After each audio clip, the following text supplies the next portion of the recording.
ধৰক সকলোৱে মৰম বিচাৰে। এতিয়া কোনোবাই যদি অকণমান কেয়াৰ লয়, সেই কেয়াৰটোৱে গৈ গৈ গৈ গৈ গৈ গৈ তেওঁলোকৰ সেই প্ৰেমলৈ গুচি যায়। প্ৰেম কেতিয়াও অবৈধ হ'বই নোৱাৰে। বৰ্তমান পৰকীয়া প্ৰেমত মই যদি কওঁ, যেতিয়ালৈকে আত্মিক হৈ থাকে, পৰকীয়া প্ৰেম নহয়, প্ৰেম কেতিয়াও অবৈধ বা বৈধ বুলি মই ক'ব নাযাওঁ, প্ৰেম প্ৰেমেই হয়। প্ৰেম কেতিয়াও অবৈধ শব্দটোৰ লগত মই সেইটোত মই সমৰ্থন নকৰোঁ। যদি সঁচাকৈ হয়, আত্মাৰ পৰা এটা ওলোৱা এটা ফিলিংছ, প্ৰেম কয় ভগৱানৰ শ্ৰেষ্ঠ আমাৰ উপহাৰ। সেই দৃষ্টিৰে চালে প্ৰেম শব্দটোত কোনো অবৈধ শব্দটো আহিবই নোৱাৰে। সেই প্ৰেমটো যেতিয়া আত্মিক প্ৰেমটো গৈ পেলাই যেতিয়া স্পৰ্শলৈ গুচি যায়, প্ৰেম তাতেই শেষ হয়। পৰকীয়া প্ৰেমৰ সমৰ্থনত লিখিছে উপন্যাস। এইটো লাইফ পাৰ্টনাৰজনৰ যেতিয়া ইগন'ৰ কৰিবলৈ মূল কাৰণটো সেইটোৱে পৰকীয়া প্ৰেমৰ। মই যেতিয়া লাইফ পাৰ্টনাৰজনে যেতিয়া ইগন'ৰ কৰিব ইজনক, তেতিয়া দেখিব ইজন মৰম চবেই বিচাৰে। যদি ঘৈণীয়েকে যদি গিৰিয়েকক ইগন'ৰ কৰে, অনবৰত যদি টকাৰ বিচাৰি থাকে, তেতিয়া পুৰুষজনে যে বেলেগত মৰম বিচৰাটো স্বাভাৱিক। হয়, পৰকীয়া প্ৰেম সমাজৰ বাবে এক ব্যাধিস্বৰূপ হৈ পৰিছে। ইতিমধ্যে বহু সুখৰ সংসাৰত আউল লগাইছে পৰকীয়া প্ৰেমে। কিন্তু ইমানৰ পাছতো পৰকীয়া প্ৰেমক সমৰ্থন এগৰাকী লেখিকা মমীনাথৰ। পৰকীয়া প্ৰেমক সমৰ্থনেৰে বৰষাৰ কথাৰে নামৰ এখন উপন্যাস লিখিছে লেখিকাগৰাকীয়ে। কিন্তু লেখিকাগৰাকীয়ে পৰকীয়া প্ৰেমক সমৰ্থন কৰাৰ আঁৰৰ কাহিনী কি? লেখিকাগৰাকীৰ মুখেৰে শুনক সকলো কথা।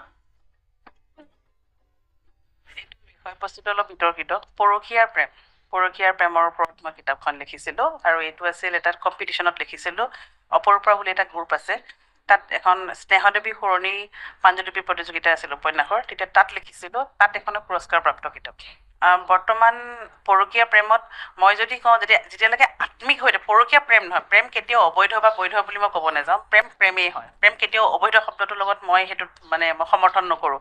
যদি সঁচাকৈ হয়, আত্মাৰ পৰা এটা ওলোৱা এটা ফিলিংছ, প্ৰেম কয় ভগৱানৰ শ্ৰেষ্ঠ আমাৰ উপহাৰ, প্ৰেম। সেই দৃষ্টিৰে চালে প্ৰেম শব্দটোত কোনো অবৈধ শব্দটো আহিবই নোৱাৰে, আৰু মই কিতাপখনত সেইখিনিয়ে লিখিছোঁ। কিন্তু সেই প্ৰেমটো যেতিয়া আত্মিক প্ৰেমটো গৈ পেলাই যেতিয়া স্পৰ্শলৈ গুচি যায়, প্ৰেম তাতেই শেষ হয়। আৰু মই সেইখিনিকে দিছোঁ। আৰু ইয়াত পঢ়িব পাব, ইয়াত যে মই ইয়াত মোৰ যিগৰাকী নায়িকা বৰষা, তাই এজন বিবাহিত পুৰুষৰ দ্বিতীয় পচন্দ। সেই তেওঁক যদি বৰষাক যদি পঢ়িব যায়, তেতিয়াহ'লে বৰষাক গালি নিদিব, বৰষাৰ কাৰণে প্ৰত্যেকজন পাঠকে কান্দিব বৰষাৰ কাৰণে।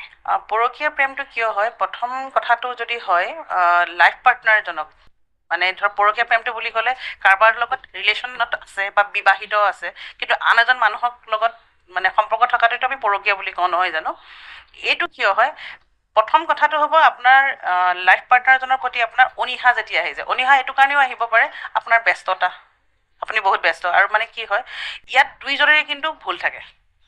আপোনাৰ যদি কওঁ মোৰ আৰু এটা কথা হয়, এতিয়া আমি বহুত ভোগবাদী হৈ গৈছোঁ ন, গোটেই কি ক'ম, ভাল এটা মোৰ ঘৰত থকা বস্তুত ঘৰ কা মুৰ্গী ডাল বৰাবৰ বুলি কয় যে, এনেকুৱা নিচিনাও শুনিছোঁ যে আপোনাৰ মানুহজনী বহুত ঘৰৰ কামত ব্যস্ত হৈ পৰিছে, একদম সহজ সৰল হৈ পৰিছে, ধৰক সেই ষ্টেণ্ডাৰ্ডটো মিলাব পৰা নাই বিয়াৰ পাছত, তেতিয়া হাজবেণ্ডে বেলেগৰ ওচৰলৈ গৈছে। ঠিক তেনেকৈ মহিলাসকলৰ ক্ষেত্ৰতো মই এটা কথা কৈছোঁ, যেতিয়া হাজবেণ্ডে টাইম নিদিয়ে, তেতিয়া বেলেগৰ লগত কোনোবাই ধৰক সকলোৱে মৰম বিচাৰে। এতিয়া কোনোবাই যদি অকণমান কেয়াৰ লয়, সেই কেয়াৰটোৱে গৈ গৈ গৈ গৈ গৈ গৈ তেওঁলোকৰ সেই প্ৰেমলৈ গুচি যায়গৈ। কিন্তু সেই কেয়াৰটো লওঁতে মই ইয়াত প্ৰায়কেইটা মই সঁচা কাহিনী আনিছোঁ। হৈছে এইটো, যিটো বৰ্তমান আমাৰ এতিয়া মাৰপিট, মাৰি পলাই যোৱা কিবা কিবি যে হৈছে, এইটো গৈ লাষ্টত গৈ দেখিছোঁ যিসকল তেনেকুৱাকৈ গুচি গৈছে, তেওঁলোকৰ কিন্তু বিপদটো হৈছে তাত সেই পলাই যোৱাসকল, মই ক'লো সেই স্পৰ্শক হ'লেই প্ৰেমটো শেষ হৈ যায়, সেইটো নাইকিয়া হৈ গৈছে। মোবাইলটো একদম যত কুটৰ ঘাই বুলি ক'বলৈ হ'লে হোৱাটছআপ আৰু মেছেঞ্জাৰ। এতিয়া যিমান আপুনি দেখিছে যে বোৱাৰীবোৰ যে গুচি গৈছে, আমি নিউজটো মোবাইলটো খুলিবই নোৱাৰোঁ, তেনেকুৱা এটা নিউজ আহে। কিন্তু ক'বলৈ গ'লে মোবাইল আৰু হোৱাটছআপ আৰু মেছেঞ্জাৰে এইটোত বহুত বেয়ালৈ গুচি গৈছে। আৰু এইটো সামাজিক মাধ্যমৰ অকণমান বেয়া ভালতকৈ এই যিসকল মানুহে অলপ মোবাইলতে ব্যস্ত হৈ আছে, সেইসকল মহিলাৰ কাৰণে বা পুৰুষৰ কাৰণে এইটো খুব বেয়া প্ৰভাৱ পৰিছে। পৰকীয়া প্ৰেমটো এনেই যদি মই ক'লোঁ নহয়, পৰকীয়া প্ৰেমটোক মই সমৰ্থন কৰিও লিখিছোঁ। যিগৰাকী নায়িকা ক'লোঁ ন, মই এতিয়া মোক যদি কয় আপুনি পৰকীয়া প্ৰেমক আপুনি সমৰ্থন কৰিছে, যদি বৰষাক যদি ষ্টাডি কৰিবলৈ যায় বা সেই নায়কজনক যদি ষ্টাডি কৰিবলৈ যায় পৰকীয়া প্ৰেমটোক আপুনিও সমৰ্থন কৰিব। কিন্তু বাকী যেতিয়া উপকাহিনীটো যেতিয়া দেখিব তেতিয়া দেখিব যে আমাৰ সমাজত যিটো নগ্ন যিটো হৈ আছে, মানে যিটো দেখিছোঁ, সেইখিনি ক'লে আপুনি ঘৃণা বুলি ক'ব। এতিয়া পঢ়িলে গম পাব যে মই এইটো কি ক'বলৈ বিচাৰিছোঁ। বৰষাৰ কথাই মই সমৰ্থন কৰা কাৰণটো হ'ল বৰষাক মই সেই মানে ৰাধাৰ লগত মই তুলনা কৰিছোঁ।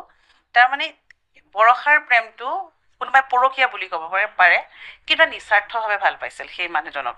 সেই মানুহজনৰ জীৱনৰ তৃতীয় নাৰী, কোনো মানে স্বাৰ্থ নাই, খালি ভাল পায়। তাত কোনো মানে আপোনাৰ এইটো দিব লাগিব, এইটো কৰিবলৈ কোনো সেইবোৰ নাছিল। গতিকে সেইকাৰণে বৰষাক মই তেনেকুৱা কেইবাগৰাকীও বৰষাক মই পাইছোঁ। এই মানে মই বাস্তৱ জীৱনত লগ পাইছোঁ, প্ৰায় 15-20 গৰাকীমান তেনেকুৱা মহিলাক লগ পাইছোঁ। আৰু সেই 15-20 গৰাকী মহিলাৰে এটা মানে কেৰেক্টাৰ বনাই মই বৰষাৰ চৰিত্ৰটো অংকন কৰিছোঁ।